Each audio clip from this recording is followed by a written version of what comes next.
We thank HelloFresh for sponsoring the podcast.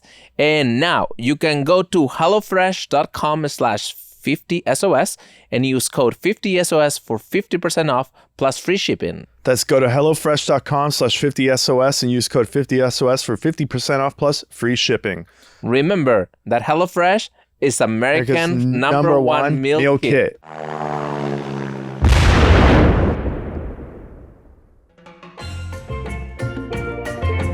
Welcome to another episode of SOS VHS. Today, we have a legend with us, and I'm so excited for this episode. He's a comedian, an artist, a musician, book writer, illustrator.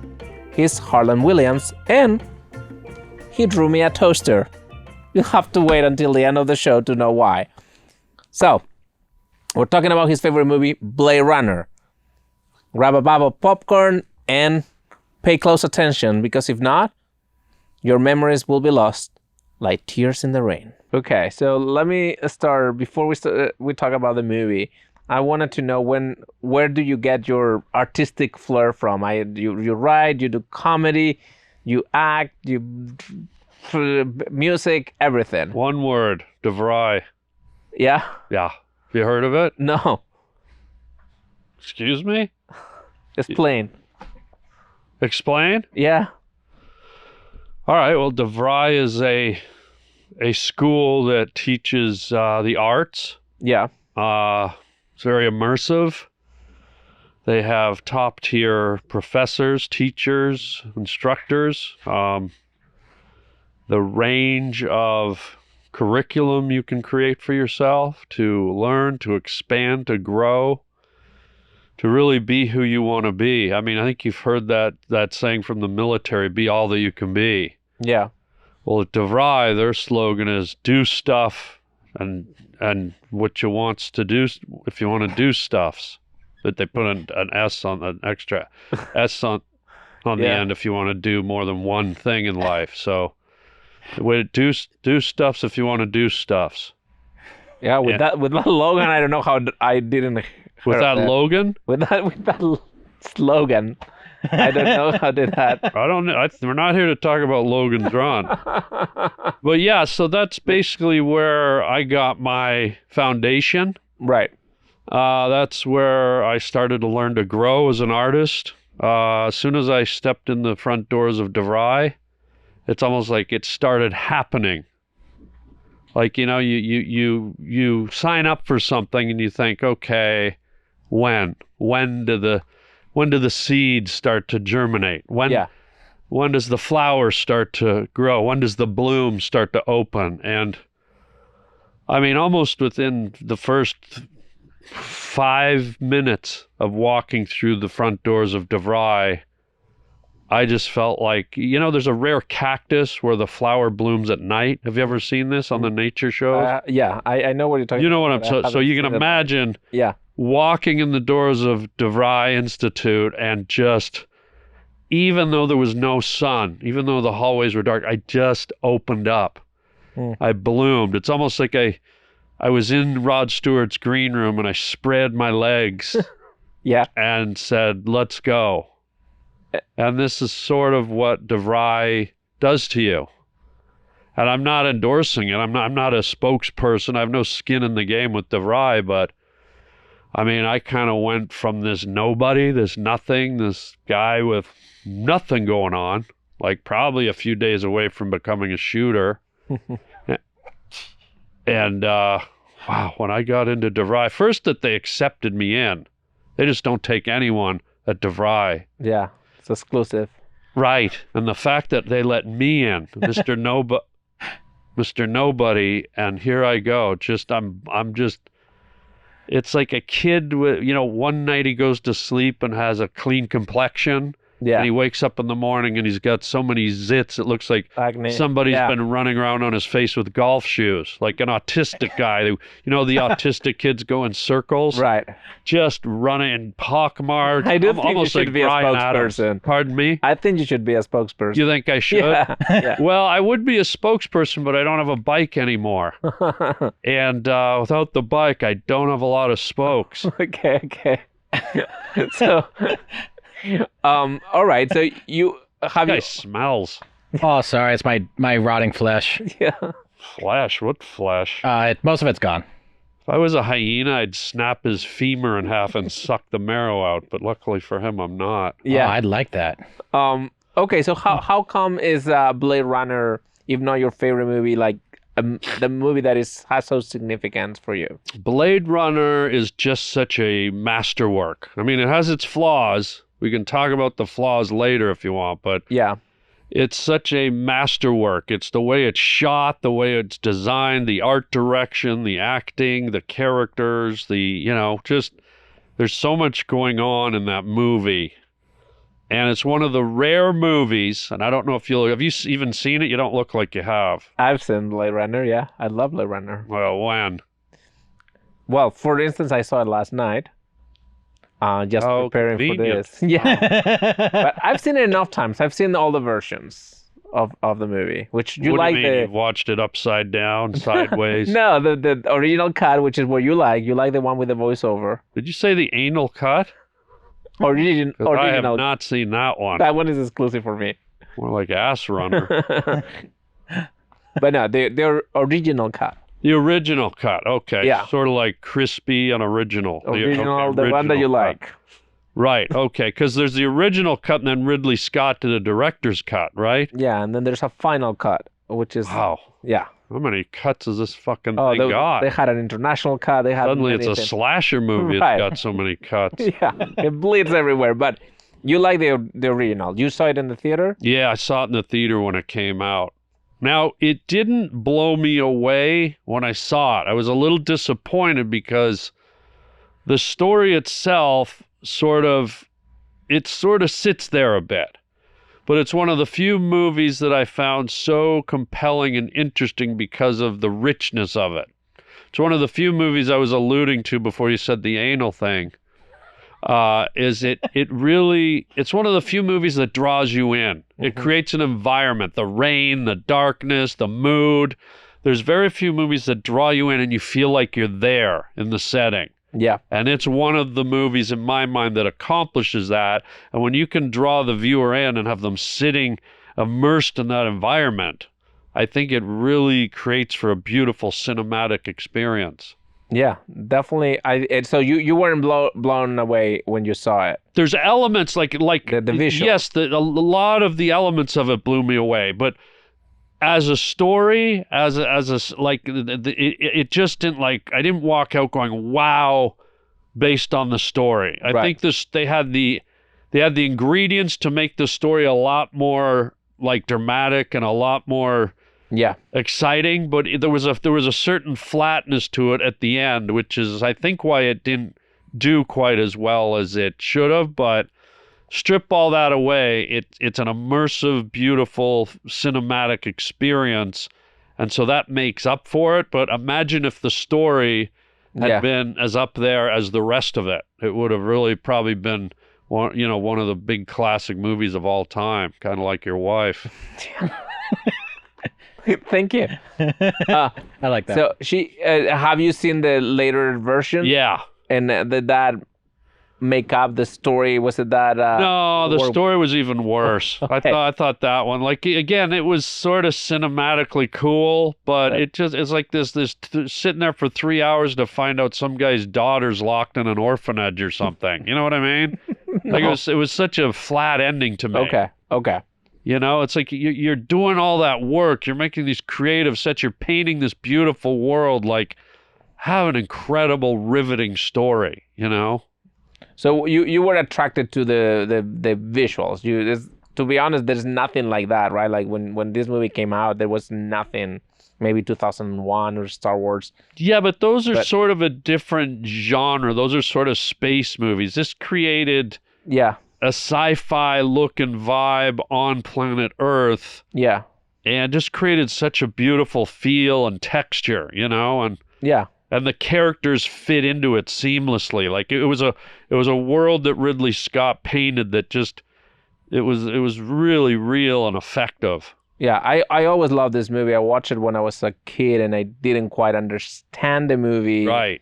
And maybe it's because it has a lot of density in terms of it's a little intellectual of what they want to say about humanity and Yeah. all that stuff. So the story is not like a Hollywood movie in that sense of like pacing is slow, all of that. But the world is such a I've Yeah. never seen anything like that, and I was Yeah. blown away. It's blown away. And by the way, all that story stuff is what keeps it interesting when you go back and watch it again. You kind of it makes you think about what's what, who's real. Was Deckard actually a robot? Right. You know, there's a scene in the movie where you actually see his eye glow the way the replicant's eyes glow, and you go, wait a minute, why is his eye glowing? And then you start to, so it has a little bit of mystery in it too. Yeah, and also I think it's so influential. After Blade Runner, there's a lot of people who have copied some of the style. Well, attempted to copy. That's the thing. After all these years, with all the technological advancements, CGI, no one is able to capture what he got with that. Yeah. Like they've tried, even the remake sequel, or the sequel.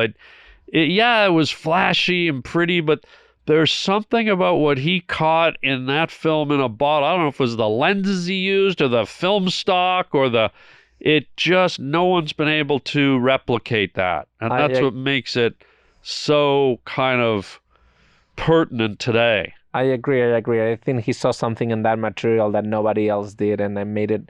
His brother said in an interview that when he saw that movie, he saw a lot of Ridley Scott in it, like the environment he grew up in, like the rain, the look of it, that it was like coming from his own, very influenced by his own life. So that maybe is why he got to create something so cool. I don't know if this is part of the show, and I don't even know if I should say this, but I just had looking you at a flash where I don't know what you're doing later, but I just want to go to P.F. Chang's with you, buy a lettuce wrap, and grind it in your face. Okay. If you're free. That's fine. That's what Bobby does all the time when I go to P.F. Chang's with him. God, I just want to. Do you like ground beef or ground chicken? I can do it both ways. But I just want to just grind it in your face and hear your muffled screams. I think we can make it part of the show. I think people will really love that. Okay. And I didn't mean to go off course. No, it's all good. Sometimes things just come to you. This movie talks a lot about artificial intelligence, and now that we are there. Right. With all of that, what is your take in all of the AI stuff? Like, are you worried? Are you concerned? Is it a cool tool? I mean, you can't be worried. You can say you're worried, but you can't be worried because you can't stop it. Right. So that's like saying I'm worried about the air and the rain and the ocean. They're there. They're constantly moving. They're coming.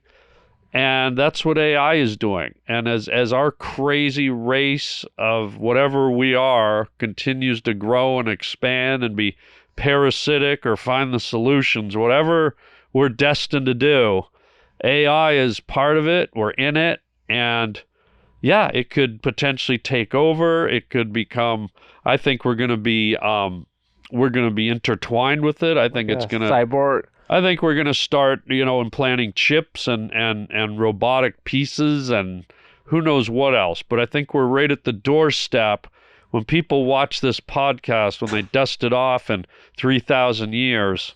Yeah. And they use it as a reference for what was going to happen in the future. I think they'll see that I was right. It's all just a wave. It's coming. You can't stop it. And so I think it's incumbent on us to not be afraid of it, but see how we can assimilate with it, how we can integrate with it, interface with it, intercourse with it. Have you ever fucked a vacuum cleaner or a toaster? Haven't yet, but is it good? You will. Oh, they're great. Toaster ovens.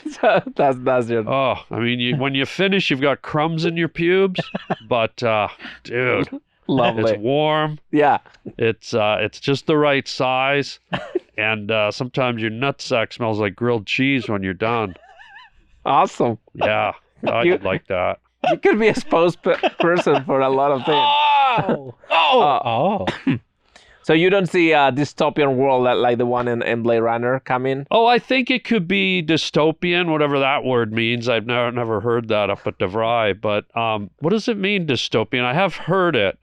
So Now I sound like an idiot, but what the is opposite of utopia, right? Like something where like technology and all that went in the wrong direction, so everything is dark and like right? less human, less peace, climate change. Yeah, I think all of we're that. doing all that without technology. Yeah. I think, have you looked at the oceans lately where there's 90,000 feet of Mountain Dew bottles washing up? There used to be seal colonies. Now there's Mountain Dew Plastic. returnables. Yeah.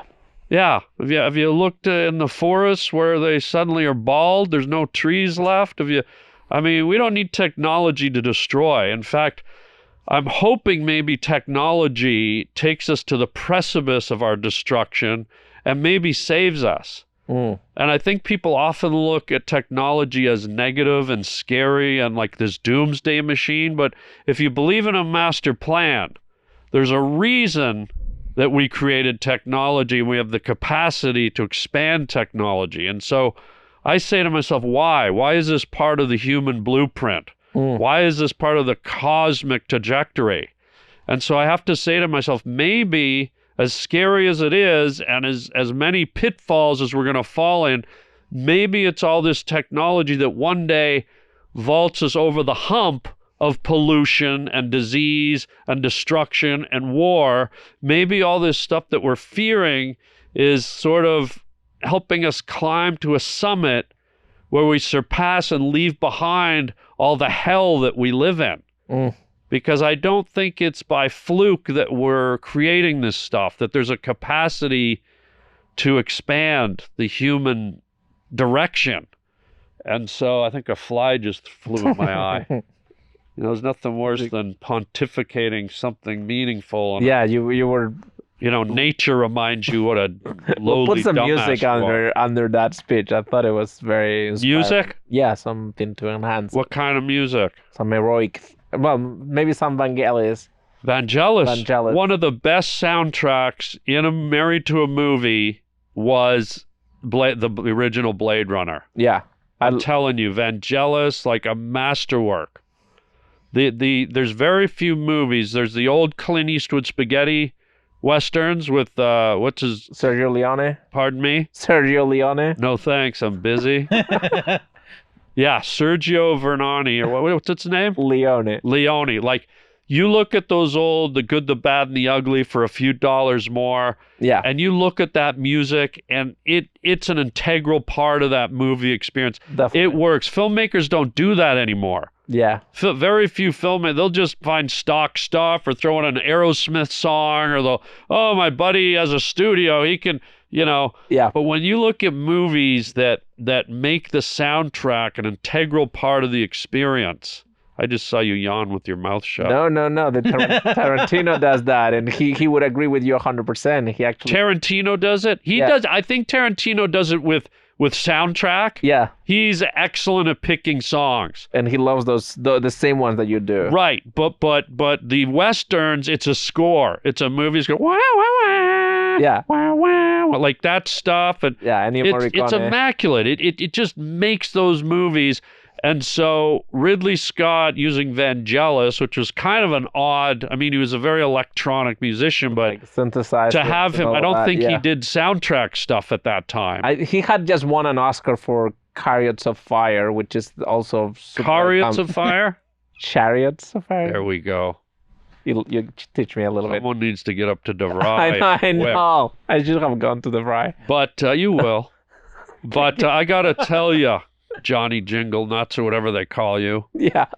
The soundtrack to Blade Runner, from the opening note, when Rutger Hauer's eye is looking at the flames in the sky, it's just, it just starts.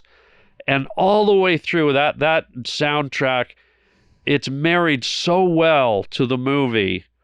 And it's a soundtrack that I actually listen to at night to help me go to sleep. It's so beautiful. It's amazing. Yeah. If you ever have trouble sleeping, I'm telling you, listen to the Blade Runner soundtrack. Not that it's boring, but it's so kind of magical and it's just wonderful, enchanting. I agree. Kind of like your wife. Yeah. She is enchanting. You have a wife? I do. Sorry. Um, Excuse you. There we Creep. go.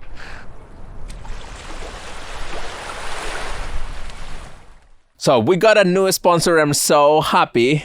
And thank you to HelloFresh. And HelloFresh gets you farm fresh, pre-portioned ingredients and seasonal recipes delivered right to your doorstep.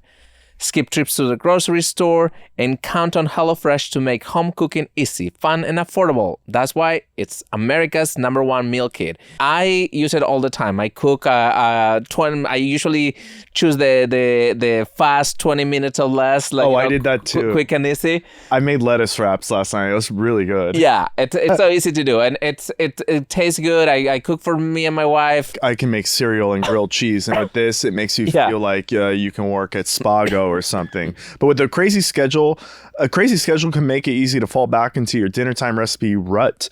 Keep mealtime exciting with over 40 recipes to choose from every week, so there's always something delicious to discover with HelloFresh.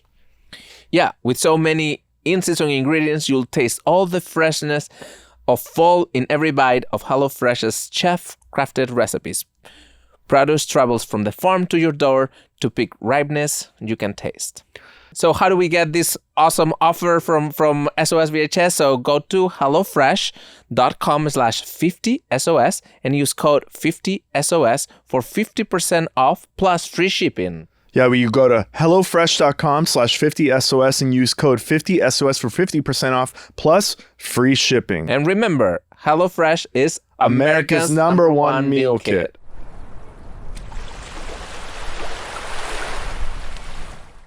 So, okay, which character in the movie do you identify with? Your wife. Rachel? No. I identify with God. You know, there's one character in the movie I physically identify with because people say I look like him. Mm-hmm. It's the guy. What's the guy's name? The guy at the beginning. He's one of the androids. He's got first no chin. replicant. Yes. Yeah. What's his name? Roy? No. It's Roy is Rutger Hauer. What's the other guy's name? But you can't miss him. He's got no chin. You look like him. Yeah, I Absolutely. look like him a little. I wish I could say I looked like Rutger Hauer. I used to see some fucking crust from someone's tooth on the microphone. They do with it what you do with a toaster. Yellow. But I don't know if I sort of physically look like that one guy, but Leon. I don't know if Leon. Leon, that's Yes, it. Leon, yes. yeah. I don't know if I identify with any character, but I love all the characters. I guess in a sense I identify a bit with Roy, Rutger Hauer's character, because he in a very short time, I think his lifespan was 5 years, and he recognized the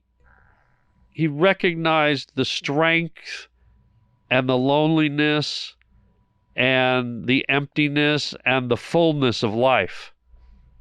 And I think that's something I've tried to do in my life, is to understand where all the pockets are, Mm-hmm. and realize that we're only here for a limited time. He only had 5 years of life, but in a way, we all only have 5 years of life. What's time, right? So if we have 80 years or 5 years, we have this much of a space to live out a whole life. Yeah. And I think where I identified with Roy is that he conveyed that, he conveyed that very concisely, because he had to live hard and fast because he only had 5 years. And that's why one of my favorite scenes of all time in movie history is his death scene. Mm-hmm. It's just purity. It's riveting.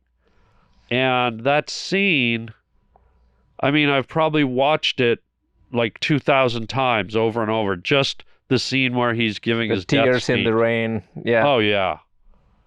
I mean, I can do it for you if you want. Can you? Do you want to reenact it? Absolutely.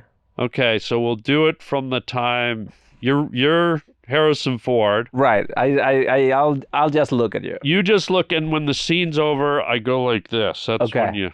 Okay, That's when I can start my voiceover. Yeah, so let's see. I've just like thrown you down, and then I sit down and I look at you and I'm like, I've seen things you people wouldn't believe. Attack ships on fire off the shoulder of Orion. I've watched sea beams glitter in the dark near the Tannhauser Gate. All those moments will be lost in time like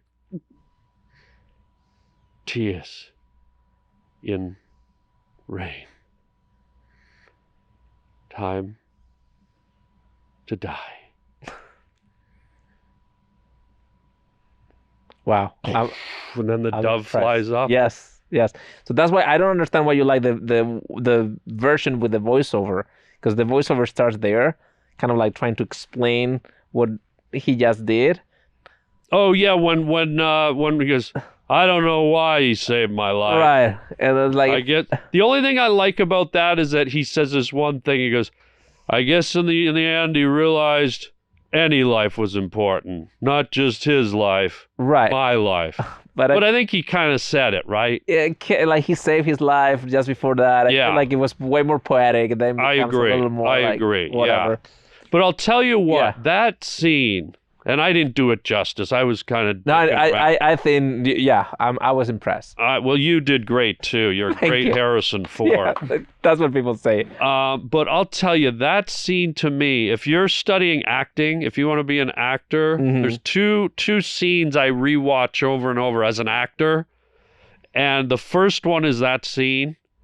First of all, it's so beautifully lit. His crystal clear blue eyes. Right. But if you watch Rutger Hauer and the water's slowly dripping off his body in the rain, here's a guy, he sits there, and that speech is what, 45 seconds, a minute? Yeah.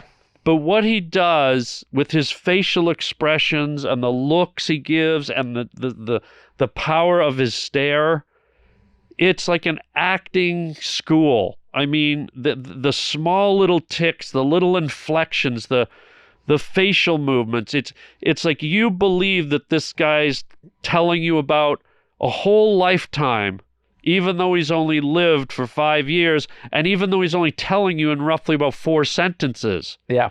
But the power of that performance, the pain you see, the life, the joy, the sadness, the terror, the horror, like everything is in that. And if as an actor, I don't know about anyone else, but for me, whenever I need acting inspiration, I just go, this is acting. Yeah. This is just so, there's so much going on in his face, but also it's so subtle.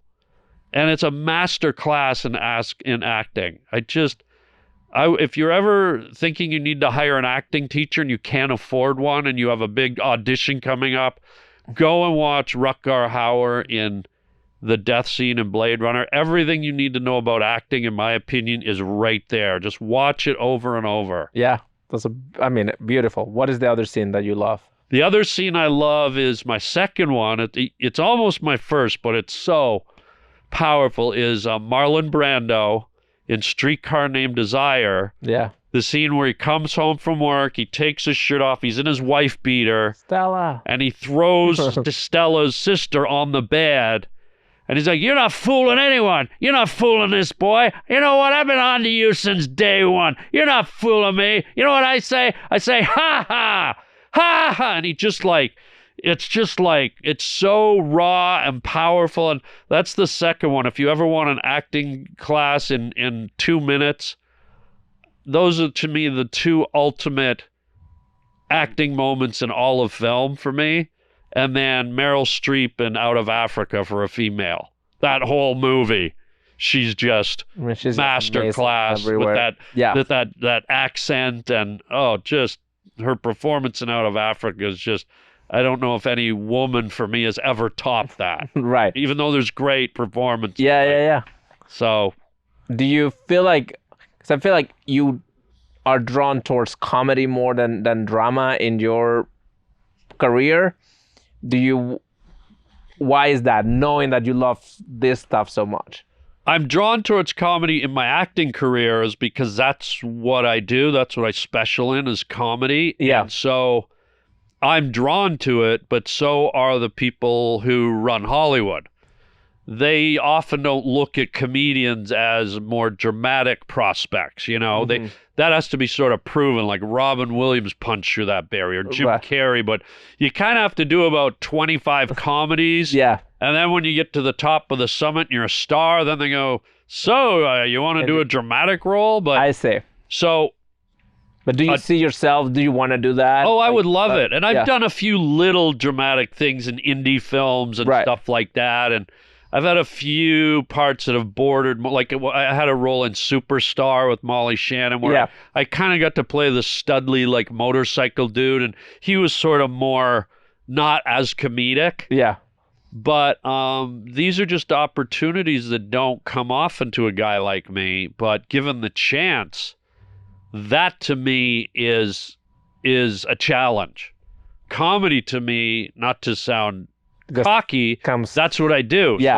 So I'm not afraid of it. I can do it. Right. But to really challenge myself as an actor, a drama role would be really something that I would like to do, but it's not like you get that knock on the door, and especially when you're homeless like me, I don't have a door. Yeah, in the tent. Well, let's not push it. Not that. I'm out in the street. I wish I had a tent. I went in a homeless guy's tent the other day just to see what was going on. Yeah. My old couch, my old air dryer, and my dad. Yeah, I was there. Yeah. I see. And I don't want to say it, but your wife. Yeah, she's everywhere these days. So you moved to. Excuse me, I'm just gonna close these legs a little. Oh yeah. I got him spread eagle. Did you move to LA from Canada pursuing stand-up or acting, or was it like at the same time? What was first the of all, dream? I just had to get out. I grew up in a house, a lot of tears, a lot of tears in my house. We were onion farmers. Yeah. I like it. And I got out. I came to LA with stand-up as my foundation. Okay. Knowing and hoping that from that foundation I could spread out and do movies and TV and voice work and write and direct and all that everything. stuff. But yeah, I wanted to have a nucleus so that people, when I came to town, could recognize that I had a skill set, I had an ability, I had an art form, I had a talent, whatever you want to call it. Yeah. And this was all after, of course, I got trained way up there at DeVry. Yes, I know. Yeah. And so you came to LA, were you already a stand-up, meaning you were already doing the... I was a stand-up and I was in full gear. Like I was in Canada. Before I even stepped on stage in Canada, I visualized Hollywood. I said, I'm going there, I'm going to do it. So before I ever did one night of stand-up, I go, I'm going to do it. This is my entranceway. I got on stage and I did it. And then, then I moved here and then things just started happening, Yeah. Was it, it was fast for you, basically, to get through, to headline stuff, or was it like a painful process? No, it was, I played it smart. When I was up in Canada, I said to myself, I'm not going to Los Angeles as just a guy showing up to do spots at a comedy club and hope. Yeah. I honed my act up there for 7 years. I became a top headliner in Canada within 2 years. And I just got stronger and stronger and better. I said, if I'm going to go to LA, let me be a billboard and not a postage stamp, So whether anyone else thought I was or not, in my mind, I was like, hey, I got the goods. Let's go. Look at me, because that's what everyone's doing. Right. But at least now I had something I could show people. And so from the moment I got on stage in Hollywood, things just started happening really quickly, right away. What was this like Dumb and Dumber or something like that, your big break, or what did you consider that first? My first big break was probably getting on the David Letterman show to do stand-up. Yeah. And then that, I think, put a lot of eyes on me. And then doing my first movie in Dumb and Dumber, that obviously got more eyes on me, and then the windows, the things started to expand. Yeah. Yeah. Okay. One other question about Blade Runner. Your brother does special effects, right? Yeah.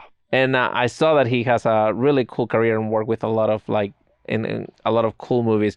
Was this a movie that also was it something that you guys discussed when you guys were growing up? Like, is that what what does he? Yeah. How did he get into that special effects role? So me and he's my fake brother. He's that we call each other brothers because we have the same last name. Right. We were college roommates, so everyone thought we were brothers. I see. And we got so tired of explaining it, we just said brothers. Oh. And then one day he did an interview in a big newspaper, and then the media thought we're all brothers, so everyone thinks we're brothers, which is fine. We're still super close today. I just talked to him today. So anyways, we were roommates in college, and we would literally rent a VHS machine from the local video store. They used to be as big, almost like a toaster oven, and they had that opening too. Yeah. But what sucked about it, they also had that eject button, and that hurt. But one time I fast forwarded it, and holy God, stretched me out like an electric eel. But we would rent this big, giant old VHS machine. And one of the movies, we'd get Mad Max, Road Warrior, we'd get Blade Runner, and we would literally, I remember sitting up late at night, and we would just rewind the death scene we just did over and over and over. So we always loved Blade Runner. We quoted all the lines. We always referenced Blade Runner. Yeah. Funny. He loved it. Funny that he wasn't he's not your real brother. Everything I read about you, they quote you with him. Everyone does. It's even on Wikipedia. It says we're real brothers. And it was funny when it first hit the media, people started phoning my parents. Right. And they're like, John, Lorraine, did you have another son you didn't tell us about? So there was all this confusion. So we just say we are to this day because we got so tired of explaining it. Right. It's is your family still in Canada? Were you the only one? Yeah, they're still there. They're still there out in the onion fields. Yeah. Still harvesting the onions. Bermuda, Reds, Spanish. Any onion, they'll get it going. Yeah. You like a Spanish onion? Of course. They make you cry in a whole different way. Okay. Do you ever question the nature of your reality, like Harrison Ford and Blade Runner? Yeah, I'll tell you a funny story. Mm-hmm.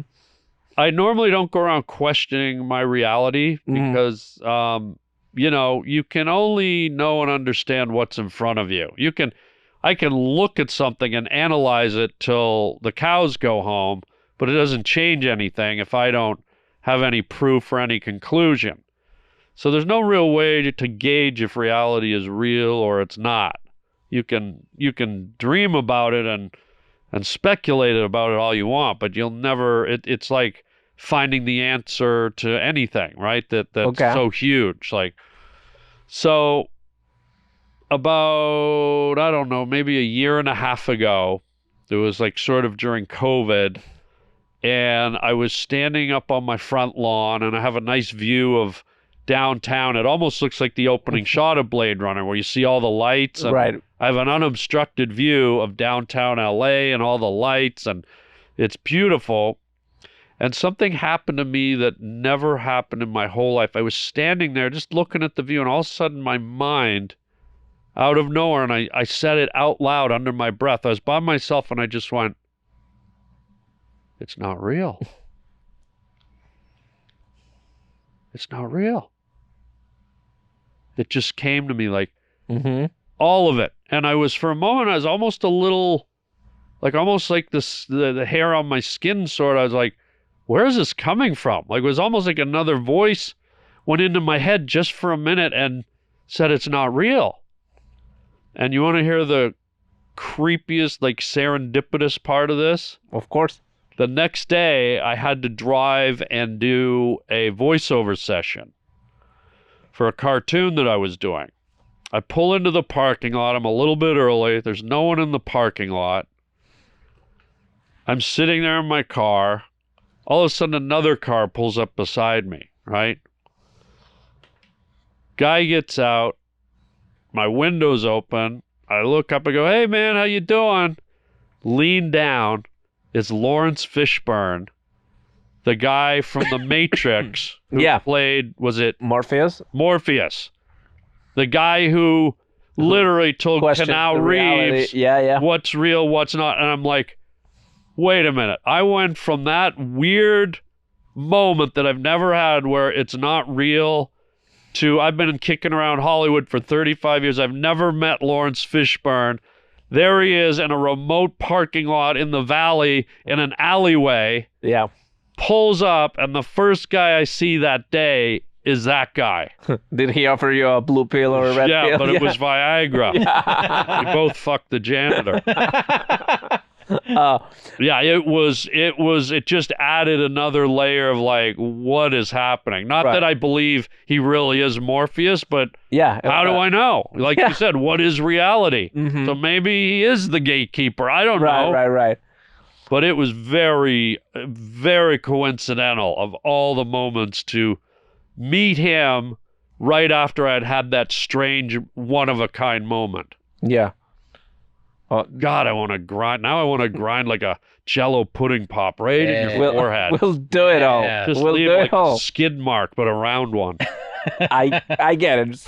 You're not the first saying that. Yeah. It's Holler Baby time. If you want to leave a shout out on the show, remember to go to holler.baby/SOS VHS. And today we have John, and his message says, sing. Dukes of Apollo is so good. Listen to them. So, guys, go and listen to Dukes of Apollo. And thank you, John, for that message. By the way, did anyone ever tell you look like the bass player from Flock of Seagulls? No. Yeah, or it's the guitar player, one of the two. Yeah? Yeah. Okay. Same glasses, same face. Are you him? I'm not him. Because I'll ask Morpheus. Yeah. See me. But, okay, so back to your college years. You went to college and you did animation, if that's correct, right? Classical animation. So it was pre-digital animation.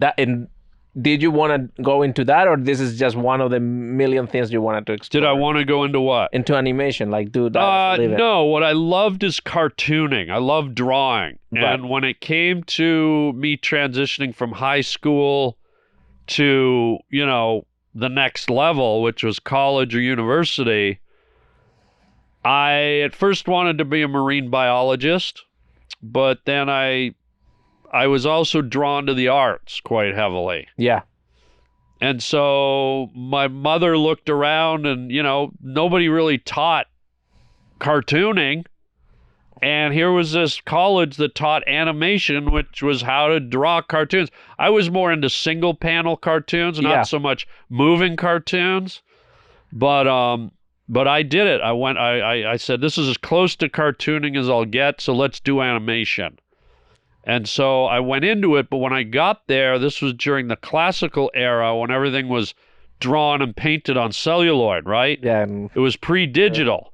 So to make a character walk across the room was like, 75 drawings. Right. And then someone had to paint them, someone had to trace them, someone had to shoot them. So to me, there was no difference doing animation than working on an assembly line at a factory. Like one guy punches the metal, one guy puts in the bolt, one guy puts the seal. With animation, it was like one guy does the drawing, one guy does the painting, one guy. So I was like, you didn't like the factory. I don't want to do that, and it was slow. It took a year to do a 5-minute movie. I was like, I'll be. So I knew I wanted to pursue comedy, and I wanted something faster, something more immediate. And I thought, man, if I go on stage and tell a joke, I know instantly if it works, what the result is. Is it good? Is it bad? Do I like it? Do they like it? Is it somewhere in between? So I just liked that more. And then I also, like I told you earlier, I realized that art form could branch off into, a whole bunch of other ones. And so I think I made the right choice. Thank you, DeVry. What about, but you kept drawing. I see your drawings, you sell your merch, you do, I mean. Well, here's the ironic thing. You know, I went to animation school. That's where I met my fake brother, Steve. We were roommates in college. Yeah. And I do everything in life with a lot of passion, especially with art. I jump in. I don't like half-assing it. I don't like leaving. I don't like, if I'm going to do something, I want to do it. I see it in your work, yeah. So I was at college, and our second year assignment was to complete a colored animated film. It had to be between a minute and 3 minutes long, or 5 minutes long, something like that. You had to find a partner in your class, blah, blah, blah. I was the only student in my year to complete that film. I would go in at 8 in the morning, I'd stay till 10 at night. I didn't even have money for bus fare. I walked about 3 miles every day back and forth to where I lived, but I was just committed. So it was just you? You draw the whole thing? And my buddy Bob. My buddy Bob Angelini, who was a student there, but we became buddies, and you had to find a partner to do the movie. It was too much to do alone. Right. And we had the same sense of humor. I mean, the guy's hilarious. He's a great buddy. And so what happened is we were the only guys that finished and handed in a movie. Everyone else handed in bits and pieces. They tried to fail me because the movie wasn't traditional to what they thought animated. They thought everything should be Mickey Mouse and Looney Tunes. The rules. Right. And I did a crazy movie, believe it or not, involving a toaster oven. Yes, I can imagine. It was off the charts. It wasn't obscene. It was eclectic. Yeah. And they tried to fail me. And my argument, I literally had to go in and sit down with them and have it out with them and fight for my grade. I wasn't going to take it sitting down. I was like, fuck you guys. Yeah. I put a lot of passion. I was the only guy that finished. You're not failing me. So I had to go in and fight for my grade. They gave me a C, despite everyone else not finishing got B's and A's. Right. And so I left after 2 years, a 3-year course. I was so disgusted. I left and jumped to a media arts program. But here's the real kicker, which I love this. This is the irony of life. Cut to me here in Hollywood. The guy they tried to fail goes to Disney, pitches Disney an idea for a show, sells the show, a little show called Puppy Dog Pals. The show becomes a huge hit. It runs on Disney for 5 years. I'm the creator. I'm doing the voice. I got to help put the whole show together. And in a way, it's like, screw you, Disney. How many of your students have done what I've done? Yeah. And I'm the guy you tried to stop. I feel that story is, Picasso didn't go into art school because they didn't like what he was doing. Yeah. So I feel like a lot of the most successful artists have always been rejected by whatever. Yeah, maybe that rejection, fueled me, but I was already fueled. Like I said, when they tried to shut me down, I didn't let them. Like I demanded a meeting with them. I went up and sat down in front of them and said, "You can't. Look, here's the work. You can't do it." Yeah. Do you have the movie? I have the movie, yeah. It's called The Cornfield Child. Is it online? Can we guess it? It probably, I don't know if it's online. It might be somewhere. Looking back on it is but I was a student. I was learning the craft of animation, which is a huge thing to learn. But I'm certainly proud of it because it's an accomplishment and I did it and it's my style. And so there's no shame in it, but I don't know if the average person would watch it and go, what a masterwork. But given the context of where we were and what we were given, I'm super proud of it. Right.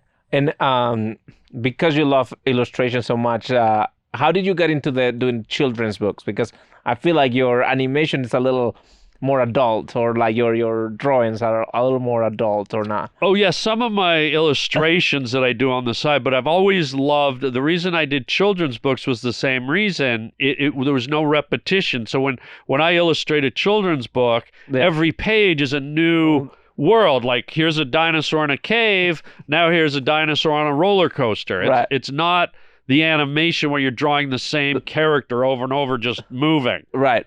So for me, illustrating and writing children's books was great because every page is a new story. It's a new scene you have to paint and construct and draw. So, and that's what happened with my work with Puppy Dog Pals. I love the minds of children. Children are uncensored. Children are pure. Children just have this innocence, and so. That, to me, when you marry illustration and animation to the mind of a child, there's no boundaries. I used to go into schools and I'd read my children's because I was in a program called Authors in the Schools. And at the end of the session, I'd read and draw for the kids. I'd say, any question, kids? And these kids, 5 years old, 6 years, 7, I'll never forget, like, one of the questions verbatim, he put up his hand. I go, yes, you, Billy, or whatever your name is. He goes, well, can you draw me a picture of a jellyfish with cheeseburgers for eyes?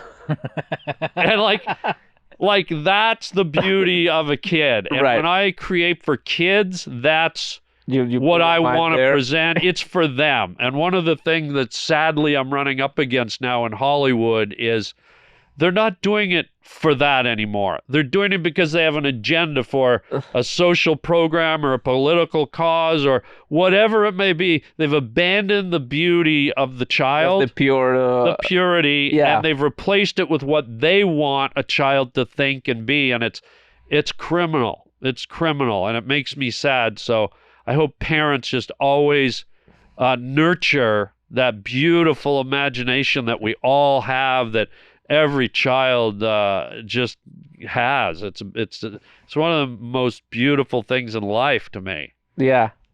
And so that's why, even though I do a lot of work in the adult world, I do, stand-up comedy, and I'm not a very blue comic, but sometimes I'll go there just for effect, or if a character or an improv calls for it. But I also want to leave this life knowing that I catered to that innocent, childlike aspect of who we are as creatures. Is it difficult for you to switch between the two worlds? No, because I got to be honest, in a way, even my adult, like if you ask most people about my stand-up and how I am in real life, that a lot of people go, especially girls I've been on dates with, they're like, you're just a little boy, Right.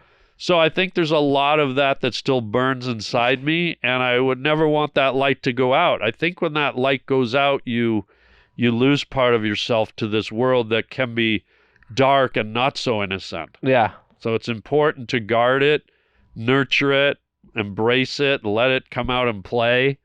And, it's a beautiful thing. Yeah. What was your favorite animated movie? Your wife? Yes. Yes. Yeah. Second favorite, sorry. Oh, that one hurt. That one got me. Just the stink coming off of this guy's I'm sorry. girdle. I know. We'll move him. Is it a guy or a girl? It's a guy.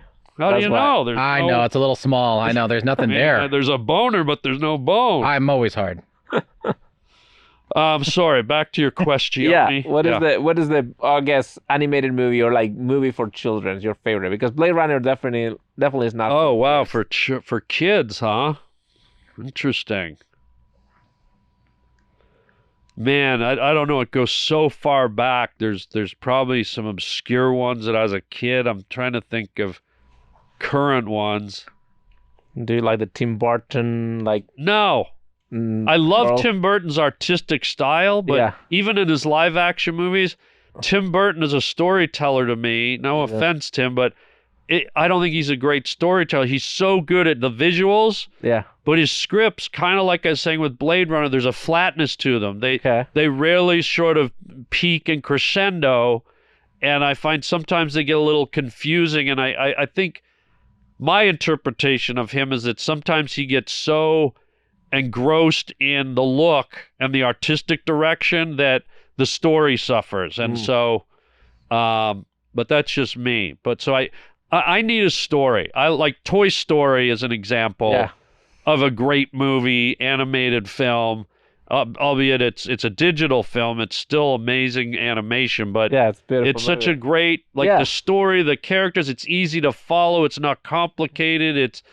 It's just, so that's a really well crafted animated movie that I do love. Yeah. Yeah.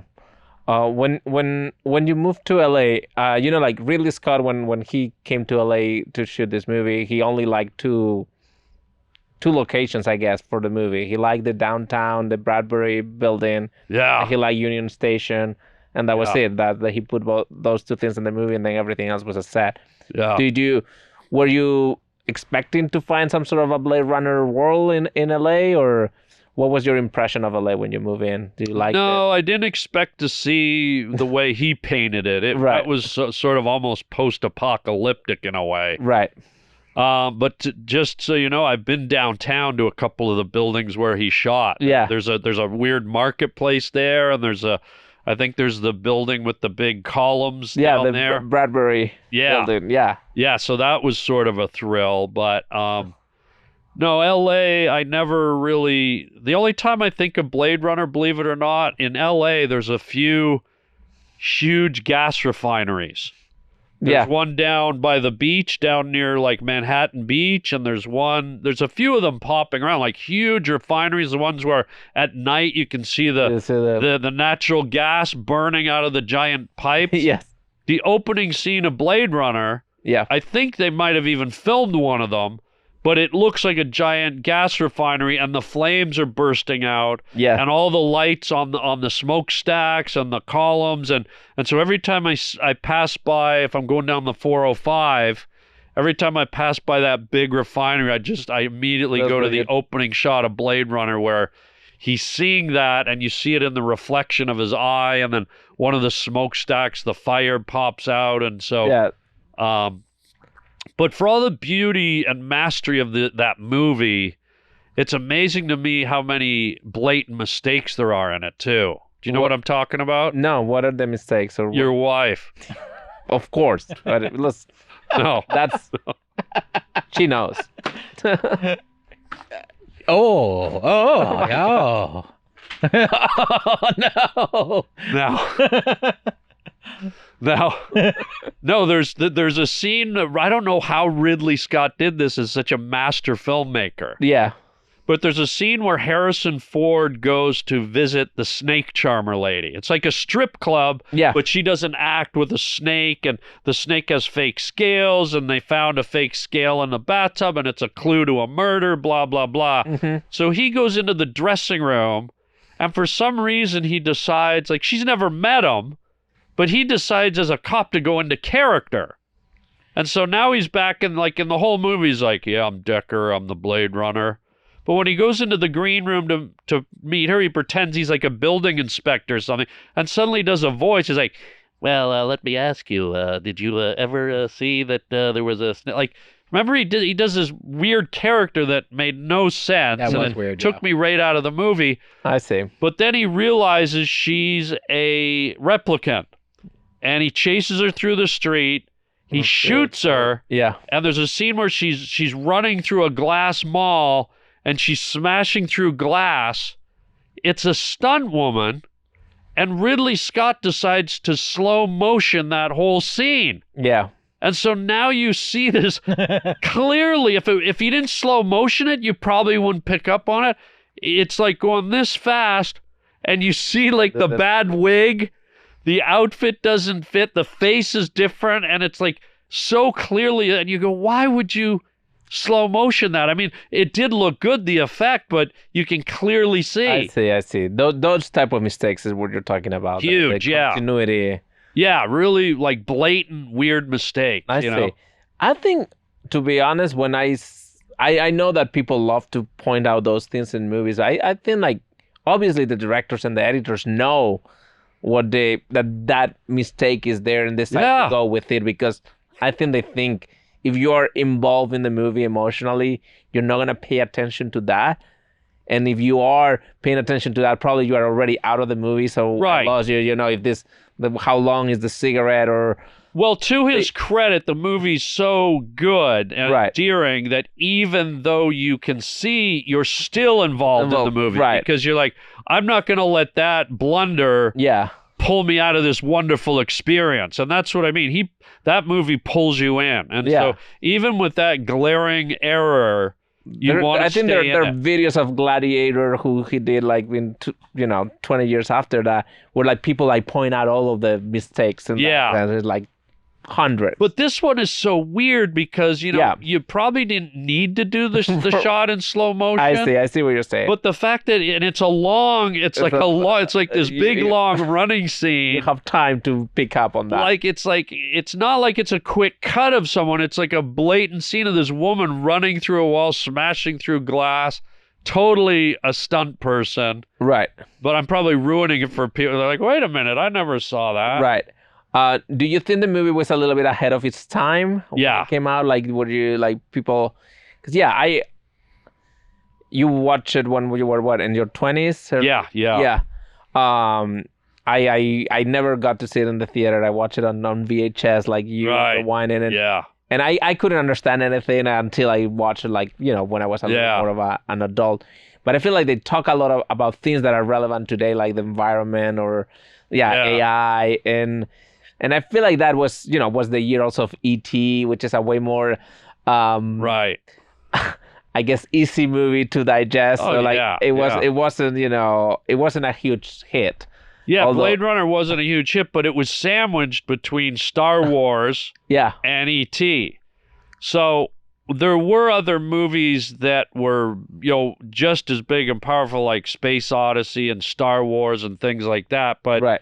I don't think anyone had really captured the mood, like I said earlier, the mood and the environment of a movie. Just the way he used lighting and rain and I mean, just the opening shot where Leon's getting interviewed It was so good. by the guy at Tyrell Corp, right? Just The test. you don't see a lot of guys wrangling cigarettes in a scene anymore. Yeah. And just the way the guy handled the cigarette and the smoke flowing through that scene with the light coming through, like the textures and the lighting and the beautifulness of that scene. It's just his cutting, the close-ups, the eyes, Yeah, it's very artistic. It's like an art film in a Hollywood just scale. Really Speaking of a amazing. test, we have a void comp test if you want to take one. Harland. Let's see. We have a test for you to see if you're a real a human or not. Okay. Here we what do I go. gotta do? Okay. Someone gives you a calfskin wallet for your birthday. How do you react? Meow? Okay. Your little boy shows you his butterfly collection plus the killing jar. What do you say? Let's go watch Cocoon, Billy. You're watching television. Suddenly you spot a wasp crawling on your arm. How do you react? A regular wasp or a giant wasp? One of those killer wasps. I send it to my sister's house to kill her because I hate her. You're reading a magazine. You come across a full-page nude photo of a guy. You show it to your wife, who likes it so much she hangs it on her bedroom wall. How do you react? My wife or his wife? I Your knew you were wife. gonna say that. Did I pass? I think you're human. I think you're human. I'm human after all. After all. I don't know. Okay, let me wrap up with a couple questions that I ask everyone. I didn't know you were a rapper. Oh, I can do so many things. Many talents like you. What do you consider success? You're very. I think you have done so many things in so many areas and all. I think you found success on everything. But what is success for you in your life, or how would you define success? I guess. It's a good question. On its surface, it's accomplishments. Mhm. That's the surfacey answer. Yeah. The real answer to success is, to me, how do you flow with the universe? How do you integrate with everything? The molecules, the stars, the sky, your purpose, your being, your spirit. How do all these ingredients combine to make you part of something? Mhm. Something that maybe is so ambiguous we'll never know the answer to. But in that process of being in that flow, how do you leave behind a vapor trail of goodness, of contribution, of leaving something behind for humanity, for other people, whether it's something so small or something as vast as what Albert Einstein or Martin Luther King left behind. But if you can leave a trail that maybe inspires or maybe leaves a little stain of something that people can embrace and use and find joy and happiness from, I think that is success, sharing and helping to create harmony within the human tapestry. I think that's real success. Okay. And so are you successful? I don't claim to ever know the answer to that. Okay. You know what I mean? But that's what you look for, like feeling. That's what I feel inside is success, but I'm not the one who determines that. Okay.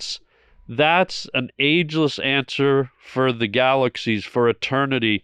They decide where the dust settles, not me. Okay. And so I, like art, I don't put boundaries around things like that. Yeah. I let everything flow.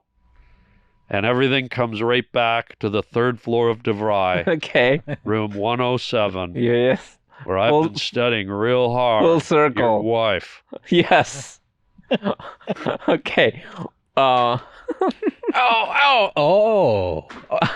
The chest. So The this chest. goes with that. But how do you like to be remembered when you're dead? What would God. As God.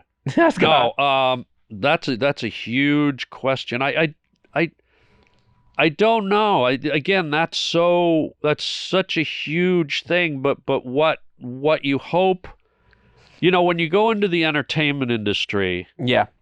I think when you get on film and you create product and you create content, you have and this may sound, I don't want it to sound cocky, but I think you leave a bigger memory behind than the billions of people that are gone. Right.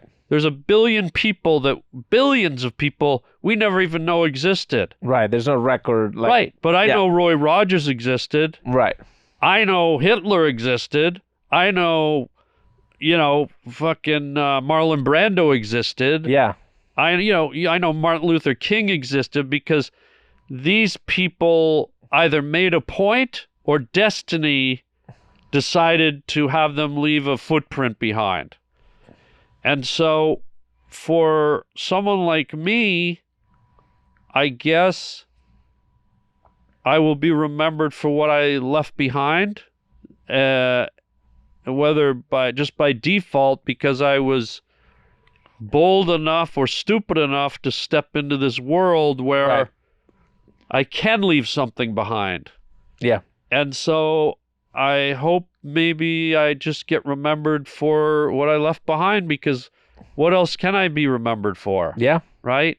It's not like people are going to go into my bank records and go, Yeah. man, he was really good with his money. Right. Right. Or they're not going to go into my computer and go, well, look at the letter he wrote to his mother. They can only remember what was left out here in the public forum. And I don't know. Do you care about that, or is something that doesn't, I think it would be a lie if I said I didn't care. Okay. I think that's too pretentious. Of course I care. There's a lot of work and effort, and I'm not doing what I do to go home at night and watch it myself. No, definitely. But for example, someone like Woody Allen would say, like, I don't care. I think he's a liar. When I'm gone, I think who he's cares? a liar. Mhm. I think that's the biggest load of bullshit I've ever heard. I think any performer Right. who says, oh, I don't want to be remembered, oh, I'm just doing, like, bullshit, dude. Okay. That to me is very pretentious. Yeah.